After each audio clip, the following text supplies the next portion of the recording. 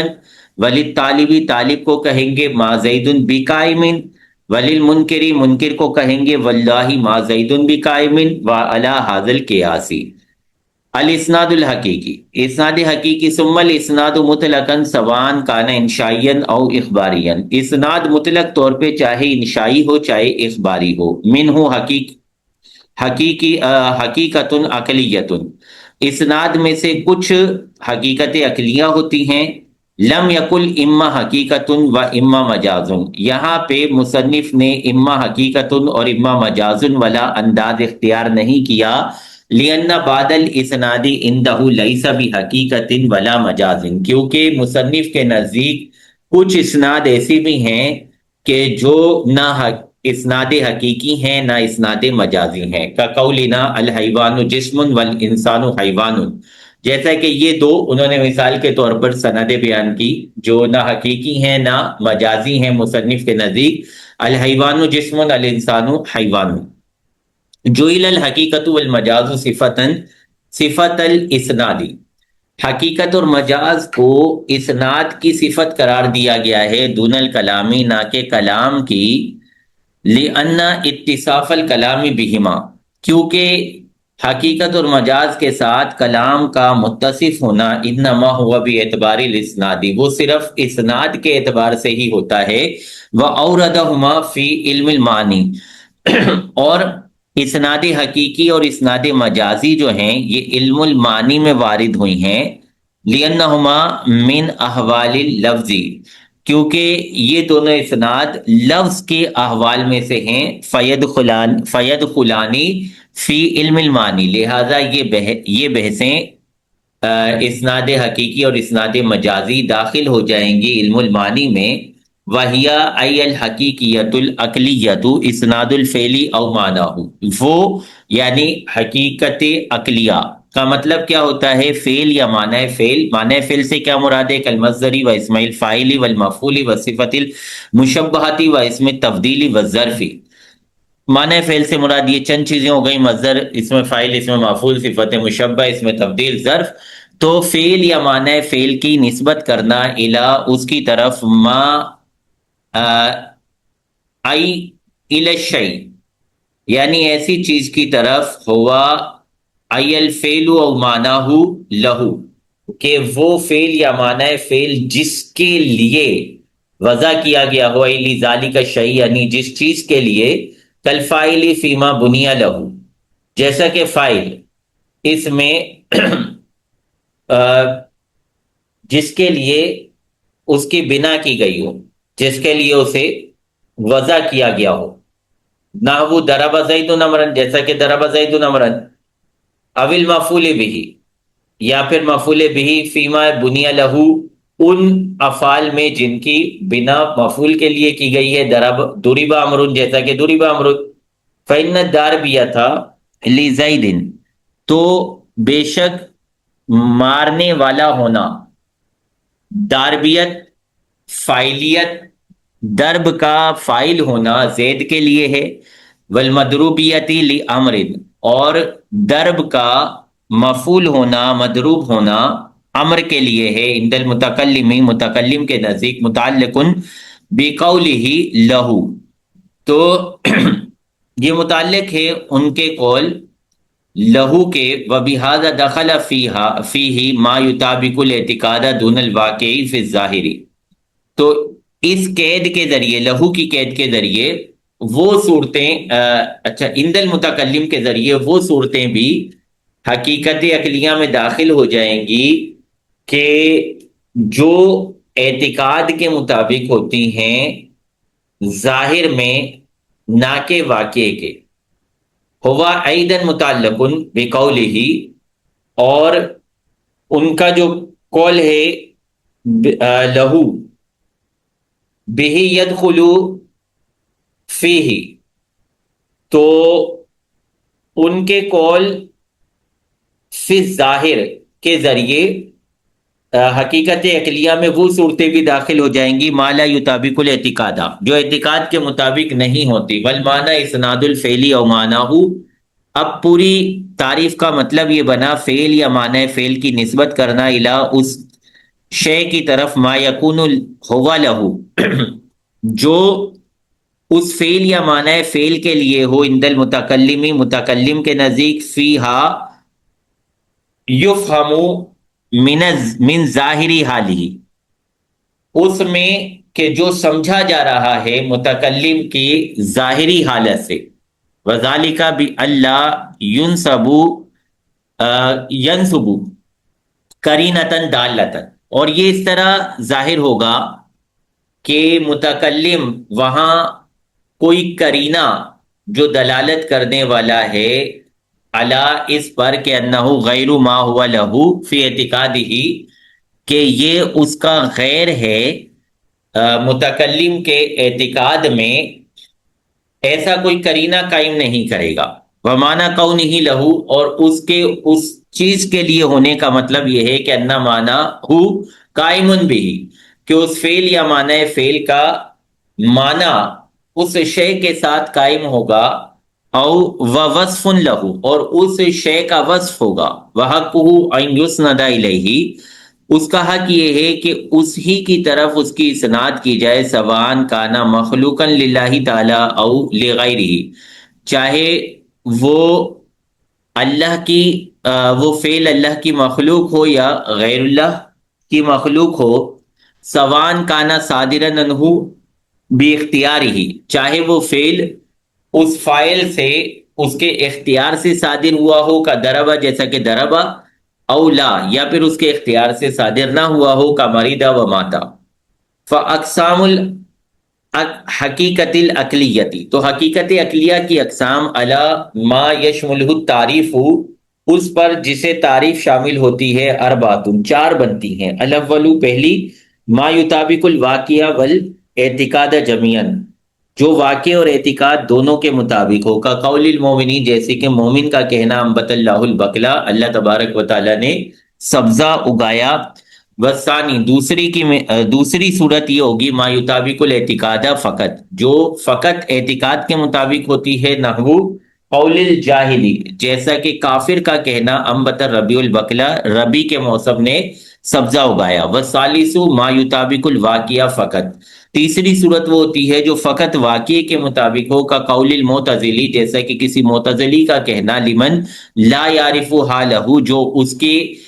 احوال کو، جو اس کے اعتقادات کو نہیں جانتا، وہو یخفی ہا، اور وہ اپنے اعتقاد کو اس سے چھپاتا ہے، وہ کہتا ہے چھپاتے ہوئے، خلق اللہ تعالی افعال کلہا، اللہ تبارک و تعالی نے تمام افعال کو پیدا فرمایا۔ وَهَذَا الْمِثَالُ مَتْرُوكٌ فِي الْمَتَنِ، یہ جو معتزلی والی مثال ہم نے بیان کی ہے، یہ متن کی جو قیودات ہیں ان میں شامل نہیں ہو پا رہی، اس سے متروک ہے۔ والرابع چوتھی صورت، ما لا یطابق الواقعہ ولل اعتقاد جمیعاً، چوتھی صورت وہ ہے جو واقع اور اعتقاد دونوں کے مطابق نہ ہو، نحو قولک جیسا کہ آپ کا کہنا، جا زیدن زید آ گیا، وانت ایو، والحال آپ، یعنی حال یہ ہے کہ انکا خاصتن، آپ خاص طور پہ، تعلم جانتے ہیں کہ انہو لم یجیو، کہ وہ نہیں آیا، دون المخاطبی مخاطب نہیں جانتا، اذ لو علمہ المخاطب، کیونکہ اگر مخاطب بھی یہ بات جانتا ہو، لما تعینہ کونہ حقیقتاً، تو پھر اس کا حقیقت ہونا متعین ہو جائے گا، لجوازی اس بات کے ممکن ہونے کی وجہ سے کہ ان یکون المتکلم قد جعل علم السامعی، کہ متکلم نے ہو سکتا ہے سامع کے علم کو ہی بنا لیا ہو، بِأَنَّهُ لَمْ يَجِئْ، کس علم کو کہ وہ نہیں آیا، قرینتاً، اس علم کو ہی قرینہ بنا لیا ہو اس بات پر کہ انہو لم یرد ظاہرہ، کہ متکلم اس عبارت کے، اس کلام کے ظاہر کا ارادہ نہیں رکھتا۔ فلا یکون الاسناد الی ما هو له عند المتکلم فی الظاہر، تو لہذا اس صورت میں یہ کلام متکلم کے نزدیک ظاہر میں اس کی طرف نسبت نہیں بنے گا جس کے لیے وہ لفظ وضع کیا گیا ہے، وہ اسناد مقرر کی گئی ہے۔ چلے جی یہاں تک رکھتا۔